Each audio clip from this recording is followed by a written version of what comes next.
Hey folks, thanks for tuning in. Welcome to the Tuna Pond News. I'm Brett.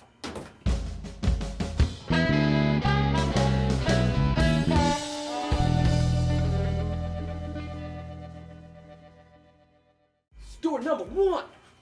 Our first story tonight comes to us from Rockford, Illinois. Apparently a man named Ezekiel Deanda walked into a bank totally naked, birthday suit naked, and told the teller to give him some money. She gave him an undisclosed amount, and a little while later he was found down in the basement of the bank in a bathroom. Hopefully they closed him before they put him in general populace. And for story number two, we're going to go to Tony for entertainment news. Tony, take it away. I won't be last. What? Alright, fine. We ain't got nobody else to go right now. Okay. Okay. I want better intro. You what? Story number two! What movie are we discussing? This is the newscast, not the podcast. We're doing a newscast now? How long have we been doing the newscast? What am I talking about today? Chris Martin of Coldplay and Jennifer Lawrence of the teenager, the little kid, Jennifer Lawrence is dating Coldplay's guy. Why this news? This is gross. I'm going back to the podcast. Thanks, Tony. You'll be on again. Welcome. Story number three. For this story, we're going to take it over to Ashlyn James so she can tell us about some crime watching. Ashlyn. Thanks, Brett. For story number three, National Crime Watch. Boom, cha, stupid edition.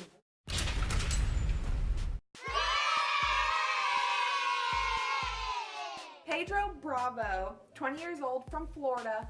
He apparently got into a fight with his roommate because his roommate is now dating his ex-girlfriend. Well, he kills his roommate, okay?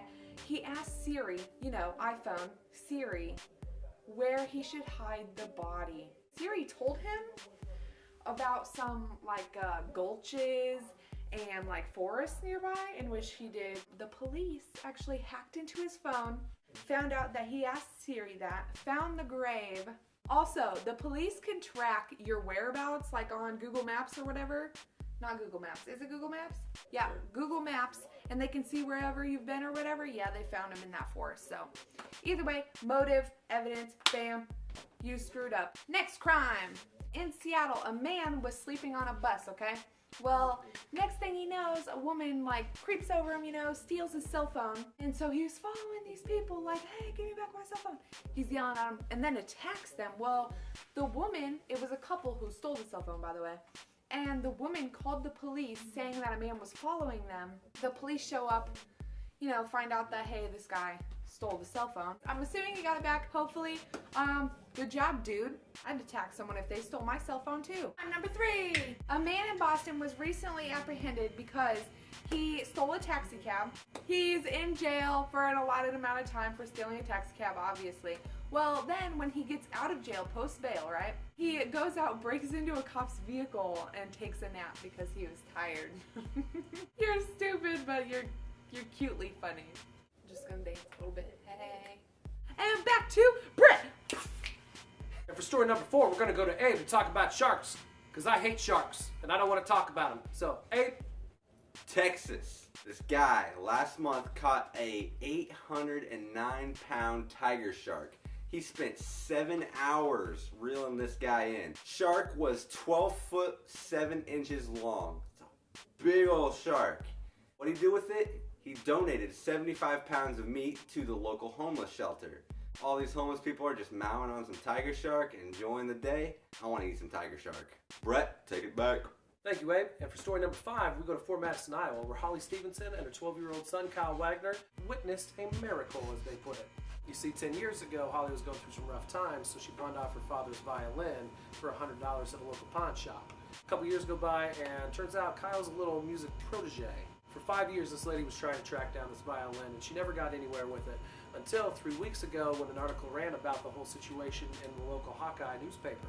A man named Tom Eisenman saw that. He realized that his violin matched the description. So he called her up, and he gave it back to her free of charge. So thank you, Tom Eisenman, for being amazing.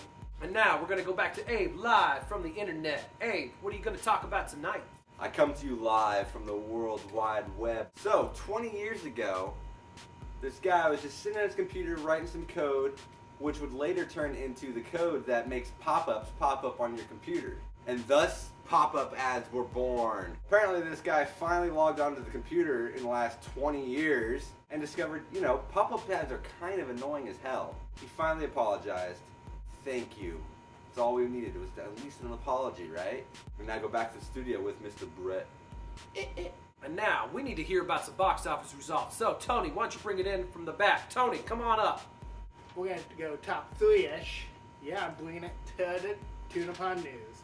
Coming in at number 4, The Expendable 3 at 16.2 million. Number 3, Let's Be Cops, 17.7 mil. I will see it by the week, so look at newgenreish.com for my review.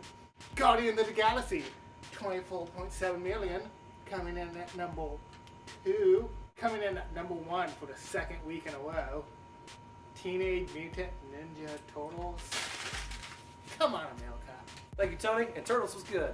So that's it for this edition of the Tuna Pond News. Thank you for tuning in. Like, subscribe, share us, please. And we'll see you next week.